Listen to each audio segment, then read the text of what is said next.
السلام علیکم، آپ دیکھ رہے ہیں کے نیوز چینل۔ خبر شامل کرتے ہیں قبولہ سے۔ ہمارے نمائندے عبدالجبار کی رپورٹ کے مطابق تھانہ قبولہ ایس ایچ او اجمل سعید کی جرائم پیشہ افراد کے خلاف تابڑ توڑ کاروائیاں۔ تفصیلات کے مطابق S H O Qabula Ajmal Saeed نے Rana Nisar Ahmad A S I, Saleem Sukhera A S I کے ہمراہ فحش ویڈیو ڈاؤن لوڈ کرنے والے اور سابقہ ریکارڈ یافتہ منشیات فروش گرفتار مقدمات درج کر لیے گئے۔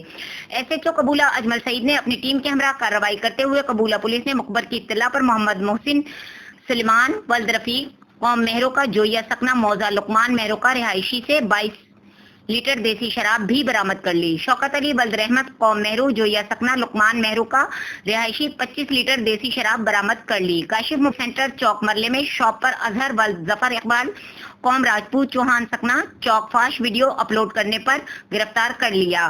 موبائل سینٹر چوک مرلے شاپ پر عدیل ولد خلیل قوم کسائی سکنا چوک مرلے فاش ویڈیو ڈاؤن لوڈ کرنے پر گرفتار کر لیا گیا۔ ملزمان کے خلاف الگ الگ مقدمات کر لیے گئے۔ S H O Qabula Ajmal Saeed نے میڈیا نمائندگان سے گفتگو کرتے ہوئے بتایا کہ جرائم پیشہ افراد کسی رعایت کے مستحق نہیں ہیں، جلد ہی قانون کی گرفت میں ہوں گے۔